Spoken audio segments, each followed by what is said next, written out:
I'm Lisa Lane. And I'm Alex Budish, and welcome to Cat Nation. This is your one and only pregame show for everything Arizona football. Right, and this week we got ourselves a big game, Cats, against none other than the Iowa Hawkeyes. We also have some amazing interviews coming your way, but first let's take a look at the past two games against Toledo and the Citadel. Lisa, tell me why Arizona won these games so easily. Well, Alex, our defense was stout against both Toledo and the Citadel.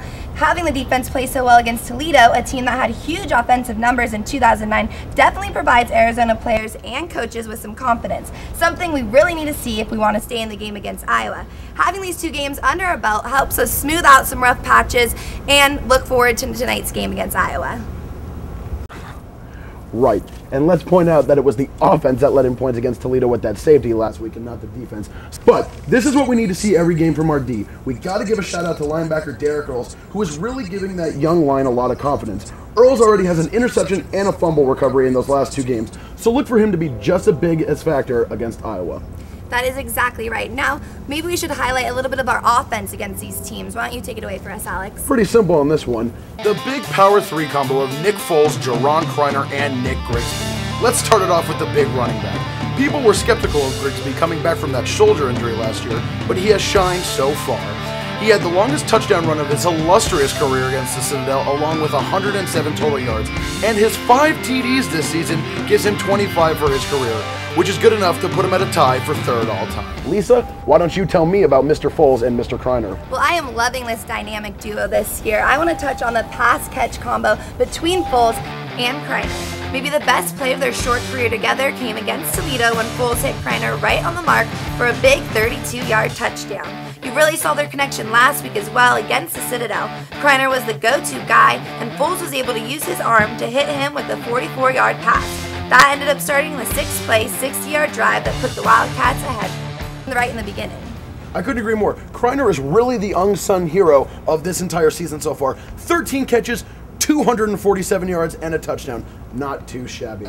We are getting a big contribution from everyone on the offensive side, and the offense is really starting to come together. Citadel game, you ask? Well, my co-MVP, Greg Nwoku. 72 yards on 7 carries and 2 touchdowns. Now that is a big Thunder running back. I have to agree, and I want to point out our tight end, A.J. Simmons. Foles did a great job at getting him involved early in the game with Toledo with 31-yard pass fired deep over the middle right through tough coverage. This is a great option to have pressure downs because we have to keep the opposing defenses guessing. Having this many options takes our already stellar offense to an entire new level. And a new level is exactly what we're going to need against Iowa, Cats, so let's get right on to it. Hold on there, Budish. Before we get to the big game, let's talk about the elephant in the room, the big 7-foot wall built in front of our student section. Oh, yeah. Okay. The wall was built because the fence down there was a little too weak for the Zona Zoo, and it was really putting the players and the fans in danger. But it's in the same exact place that the fence was before, so I say we embrace the wall, we move on, forget about it, be the Zona Zoo section we always were with the wall. Oh well. And just a thought, maybe no more premature rushes, Cats. I'm just saying maybe we should wait till we actually beat the team until we rush the field. I can agree with you more, but let's not talk about that. I still get a little fired up over that one. Well, Alex, I heard you had the opportunity to catch up with some fans in the Zona Zoo. I can't wait to hear what they had to say. Let's check it out. What's up, guys? Arizona Legion has something they want to say to us. What is it? You are the Cat Nation! You are A! You are A! You are A! You are A! You are A! God, catching up with the loudest and proudest fans in the West Coast, probably the nation, was something that was really cool. It looked amazing. Well, the game clock is ticking down, so I say we continue right on, and let's move into checking out Iowa. Overall, checking out Iowa, they are still ranked number 9, and for a good reason.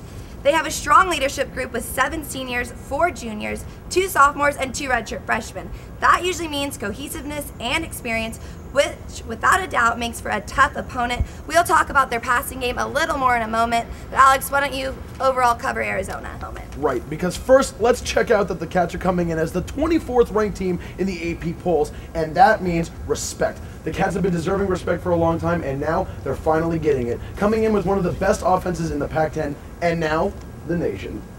All right, let's jump right into Iowa's offense. They have one of the best offenses in the nation, and part of the reason is because of running back Adam Robinson. In the season opener against Eastern Illinois, he ran for 109 yards and 3 touchdowns in the first half. And last week against Iowa State, Robinson had 14 carries for 75 yards with the TD. So look for him to be one of their biggest impact players on offense. Definitely. I mean, I think there's probably one more that we're missing. Who? Oh yeah, Ricky Stanzi. Fool has a 183.59 passer rating to go along with 433 yards passing and 3 touchdowns without playing a full game yet. But you can bet he'll probably be seeing some fourth quarter action tonight. Look for a lot of quick outlets and a couple of deep bombs because they got a lot of options. Speaking of quarterbacks, let's talk about our very own Nick Foles. He's had a high completion rate, but that's mainly because he's been doing the short screen passes. Why do you think they're not using his arm? We know he has the power. Well, you know, Lisa, a lot of the coaches want to test out the new offenses with the mixes of short passes and long passes. So we might try to be seeing a plethora of all our options. However, we have started to see some of the deep balls in the last game against the Citadel, but we're going to need to see a mix of all of it if we want to get a W in this one. We also need to make sure we're working all of our options in this game. David Douglas, he is an underrated player in this conference, so look for the coaches to really get him involved early in this one. We've also been seeing Grisby-Antolin combo early. Alex, give us a look into this running game. Antolin is an explosive running back. He's a quick, up-the-middle, in-your-face back that can find that smallest hole and get the big yardage gain. However, we also have the threat of Grigsby, who might be the best cutback running back in the conference. It's really great to see such an explosiveness. But speaking of offense, Lisa, I know you had the opportunity to catch up with wideout Juron Criner over after practice. Let's see how it came out. Hey Wildcats, I'm standing here with standout wide receiver Juron Criner. So I have to ask, how did it feel to see yourself on ESPN's Top Plays? Were there even words to describe that moment? Nah, it was just an enjoyable moment. It felt like a big accomplishment, and it just made me feel like all my hard work is paying off. That's great. And so NCAA, the game, they have you down as 88 on speed and agility and a 90 on your jump hit. Does that give you justice? Nah, it's just all about what happens on the field. I definitely want to give you 92 speed, at least. Okay, if you were asked to be on The Bachelor or Amazing Race, what would you say? I think I would be on The Bachelor. Oh, you would? Okay. Have the girls fight after you a little bit? Like that? Okay, well, let's move on to a little bit more serious questions. The last 2 weeks, you've really been the go-to guy. Is that something you established yourself, or is that how the offense was designed? I think it's just something me and the quarterback established. You know, we found that bond, that connection, and I just, showed him that he could trust me. If he thought I'm gonna go get it, and now I got his trust. What are you looking into Iowa? They have a tough defense. Is there anything that you're most nervous about coming in and looking at their defense? No, to me, they're just a defense. It's just 11 guys lined up across from me. They may run different things, but they're still human beings just like me. So, And lastly, Arizona was just finally rated in the national rankings. Does that motivate the team, or are you guys just going to play one game at a time like usual? No doubt it motivates us. It makes us work harder. We have more to prove. We have more people behind us. More eyes on us.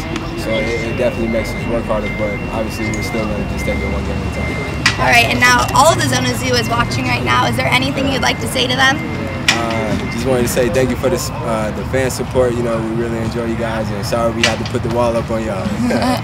All right, guys, we'll get loud against Iowa. Back to you at Cat Nation. It was great catching up with him. He's a great guy, and I cannot wait to see him play tonight. However, now let's go on to the biggest problem for the Arizona offense, the Iowa defense. That is right. The Iowa defense has a lot of returning starters, which makes it really tough for our offense to really get moving. Well, Lisa, we are young, but we are really starting to show a lot of confidence and a lot of big ability to attack the quarterback and get in there and shut the run game down quickly. We need to get our corners to pressure their great receivers. However, this is Iowa, so Arizona needs to make sure to stack the box and put the pressure on Stanzi early, because if you give him time, game over. So look for Derek Earls to have another big game already. Well, speaking of Earls, our very own Andy Blejo was able to catch up with him this week. I say we check that one out as well. Take it away, Andy. Thanks, Lisa and Alex. I'm here with Derek Earls, Arizona linebacker. Derek, what's your pregame meal, warm-up, and if you could compare yourself to any NFL player, who would you compare yourself to and why? All my pregame meals pretty much like pasta or something like that. Get a little carbs in me, get a little energized, get some, so you're not tired doing game stuff, and then probably Lil Wayne, is it techno? I would say it's a little bit of everything. I mean, Lil Wayne's in there, then you got some little drowning pool, you know, let the bodies hit the floor and stuff. I like to throw it back a little bit, get a little pumped up. I'm just all over with that. So. Prior to the season, everyone was down to you guys after 2 huge wins. What would you say your mentality was prior to the season? Has it changed at all now, or? No, I'd say it's pretty much been the same. I mean, we all wanted to just come out and show everybody that we could come here to play and want to show people that we're the linebackers here and we're not going to let anyone down and go hard all the time and hit hard and have fun. You have arguably one of the hardest positions as a linebacker. What's your workout routine? What's your mentality going into games? Just pretty much you got to know what everybody's doing and what you need to do. I mean, because we have a little system we get graded on, and linebackers they get the most points. Also, you get the worst points. And so you got to know you got to do run fits and pass fits, where like D-line and DBs don't really have that much to do. But linebacker, it's tough to play, so you got to do what you got to do. Definitely difficult. All right, and you went from community college to playing in front of 55,000 people in the stands against number 9 ranked Iowa and at Arizona on national TV. What's that been like for you? That's gonna be a good game. I mean, the crowd's gonna be rowdy, so we're gonna try to get the Zona Zoo fans in there. Try to get the students in, get us pumped up, and have a good time, and show them that we're going to beat Iowa and come out and play hard for them. And what have the offensive coaches told you guys to key on their offense? I know Ricky Staines is a big part of their offense, but anyone else you could fill us in on? Pretty much running backs. I mean, they run hard all the time, so when you hit them, you gotta hit them hard and wrap up and don't let go, and you gotta come downhill hard because linemen, Iowa get the hail bailers, so they always throwing hay around. So they're pretty big, so you just got to come down, hit them hard, and just come with a lot of force with them. Definitely. Thank you so much, Derek, and good luck. Yeah, thank you. All right. Back to you guys.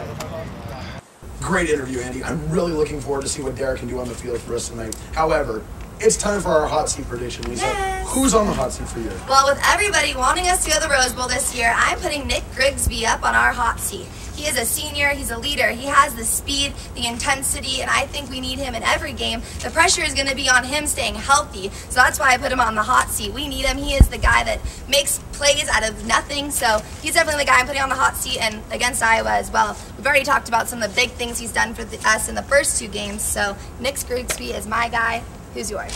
Pretty simple on this one, Lisa. The Arizona corners. Guys, we need to step it up here. This isn't the Citadel, this is Iowa. Not like some of the other teams we've played so far. They're going to attack the air early, so you've got to be ready to get up there, bat the ball down, and make some big plays. If you let Stanzi attack the air early, it's game over. We got to get out there and get the crowd pumped up. It's going to be an exciting game, and we're ready to get going. Well, before this game starts, let's just do it. Predict the score for tonight's game. Lisa, I knew you were going to do this to me. I'm going to have to go out on a limb here and say Arizona 27-24 over the Hawkeyes. I know it's a close one. I'm going to guess a last-second field goal from Zendejas wins this one for us. Nerve-wracking, I know. But if the defense comes out and really shuts down Stanzi early and we can keep the run game under control, I think we can pull out a win on this one. I agree with you, Alex. My score is not much different. I'm saying 28-24 win over Iowa. That definitely has to do with our crowd, keeping our defense alive, and I want to make sure that Arizona does not have any turnovers. If so, then I think we can beat this number 9 team. 24th in the nation, Cats, ready to get a big win over number 9. Let's get out there and show them why. I would love to see that. If we win, it's going to be the glory days for Arizona. If not, we're back to square one. So we'll see tonight. Well, that concludes our pregame football show. Make sure to come back to the Zona Zoo section 2 hours before every game to watch Alex and I break down the Arizona football game. For Cat Nation, I'm Lisa Lane. And I'm Alex. Wildcats are way cooler than Hawkeyes. Booter saying bear down, and we'll see you at the game.